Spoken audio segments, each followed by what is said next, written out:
반갑습니다. 주식탐구생활 전지인입니다.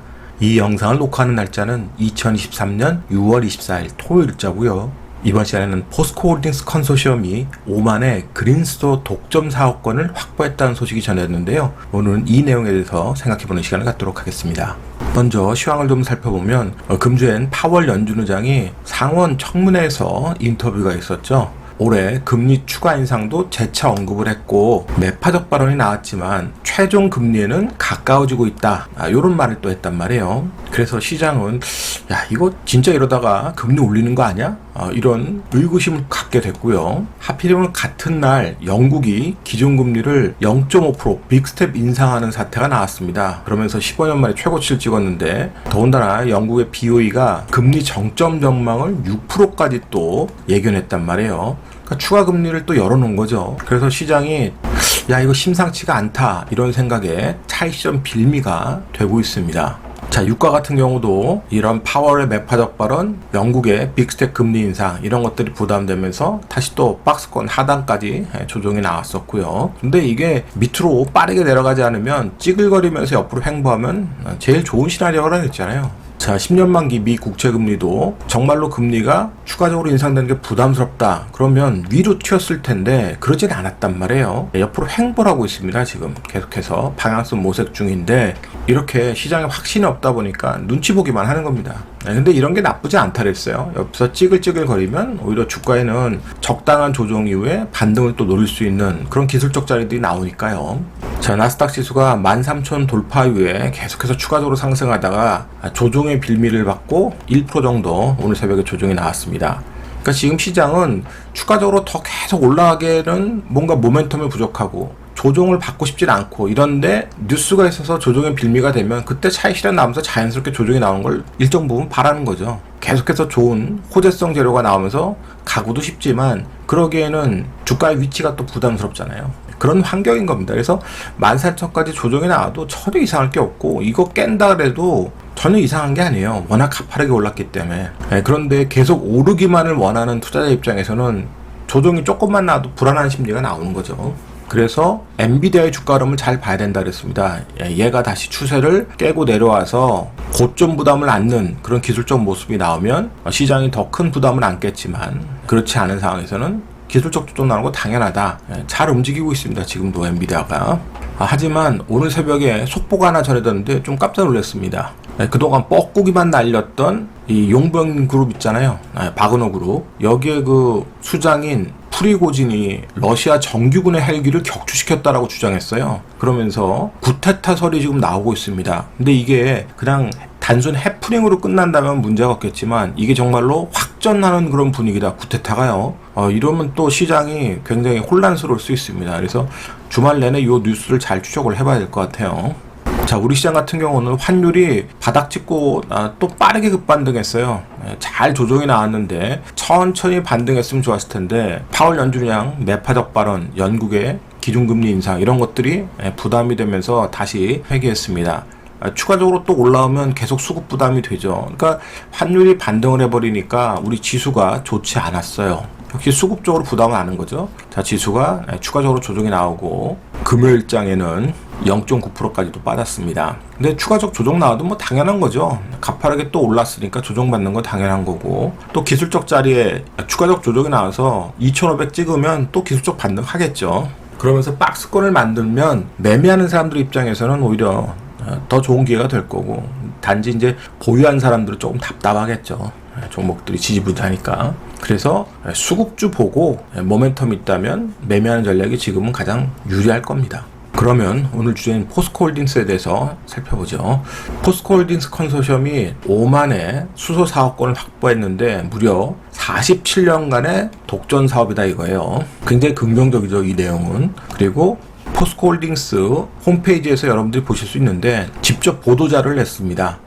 자, 47년간 오만 두쿰 지역에서 그린수소의 독점 사업 개발을 따낸 거고, 2030년부터 연간 22만 톤의 그린수소를 생산하겠다, 이거예요. 근데 그린수소는 탄소 배출 없이 태양광 풍력 같은 재생에너지를 통해서 생산한 전기를 활용해서 물을 분해해서 만든 청정수소이기 때문에 정말 말 그대로 친환경 에너지라고 볼 수 있겠죠. 그런데 그럼 언제부터 이 사업을 시작하냐? 2027년 착공입니다. 그러니까 아직도 멀었어요. 지금 시작해서 2027년 준공이라 그러면 재료가 빨리 반영될 수 있겠지만 27년에 착공해서 30년 준공입니다.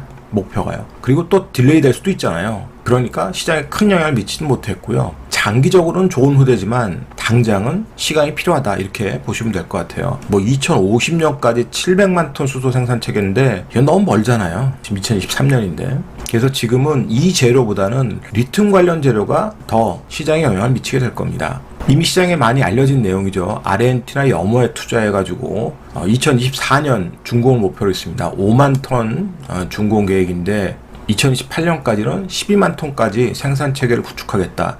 이게 가장 큰 호재가 될 수 있는 거고요. 그리고 호주 광산에 투자해서 필바라사하고 합작법인 설립했죠. 광양 윤철 산업단지에다가 광선 리튬 생산 공장 지금 계속해서 진행하고 있는데 2028년도에 15만 톤 생산 체계 구축입니다. 그러니까 이것도 상당히 긍정적이죠. 근데 리튬 가격이 계속 떨어지면 이게 많이 희석될 거잖아요. 그래서 리튬 가격 추이를 보이는 게 중요할 것 같아요. 자, 최근 추이를 보시면 리튬 가격이 급락했다가 기술적으로 반등하고 있습니다. 킬로그램당 300위안에서 왔다 갔다 하고 있는데요.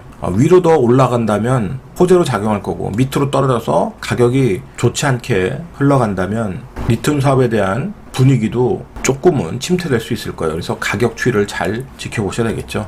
그리고 일단은 포스코가 원래 했던 철강 산업도 중요하니까 그 부분도 좀 살펴봐야 될 겁니다. 자, 포스코 그룹이 최근에 저런 리튬 관련 사업, 2차전지 사업 이런 것들이 각광받으면서 에코프로 그룹주에 이어서 개인 투자자들의 팬심을 많이 자극했던 종목이기 때문에 주가를 예측하는 것은 상당히 어렵고요. 그래도 긍정적인 것은 포스코의 사업이 지금 철강 사업이 51%, 친환경 관련 사업이 49%란 말이에요. 그러니까 완전히 지금 탈바꿈하고 있는 거죠. 그래서 친환경 사업 쪽에 그런 메리트가 많기 때문에 주가가 빠지면 충분히 방어할 수 있는 여건이 될 겁니다. 근데 주가가 추가적으로 상승하기 위해서는 더 많은 재료들이 나와야 될 거예요. 또 더 큰 팬심이 작용을 해야 될 거고 그 부분을 우리가 생각을 하면서 일단 철강 가격의 추이도 잘 살펴봐야 됩니다.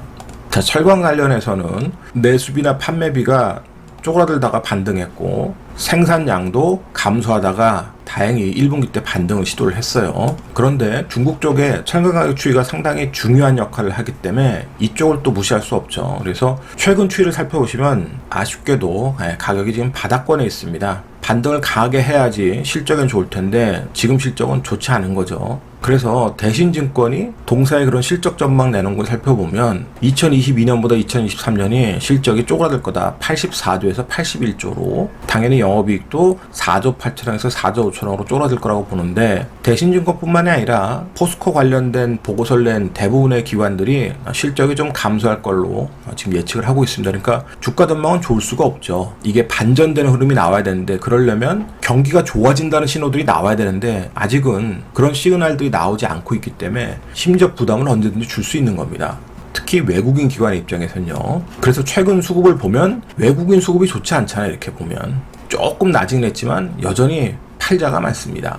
팬심을 자극한 개인들이 가장 적극적으로 매매에 참여하고 있고 다행스러운 것은 6월 달에 기술적으로 반등을 지금 시도하는 구간인데 이때 기관이 들어오면서 반등 구간을 잘 만들어서 기관이 계속해서 매집하는 패턴을 보인다면 주가가 조정남은 아주 좋은 매매 타임이 될 거예요. 그래서 수급 잘 보시면서 매매할 자리를 찾아야 될 것 같고요. 대차 거래도 지속적으로 감소하고 있습니다. 추세적으로. 이 부분도 공매도에 대한 부담을 덜 수 있기 때문에 이 부분도 긍정적이죠. 대차 거래가 갑자기 또 막 추세 전환해서 튀어오르지 않는다면요. 그래서 그 부분도 함께 보면서 매매할 수 있는 자리에서 매매하는 그런 전략을 짜야 되겠죠. 그러면 차트를 통해서 주가의 위치와 전략을 생각해 보겠습니다. 포스코홀딩스가 시가총액 무려 33조나 되는 무거운 종목인데도 불구하고 2차전지 팬덤이 작용하면서 아주 급등을 했던 종목이 됐어요. 급등 이후에 또 눌림목도 그만큼 깊어졌는데 최근에 단기 또 쌍바닥을 찍고 기술적으로 반등했습니다. 그래서 6월 달에 이 반등을 만든 주체가 개인하고 기관이었던 거예요. 근데 거래량은 조금 부족하죠.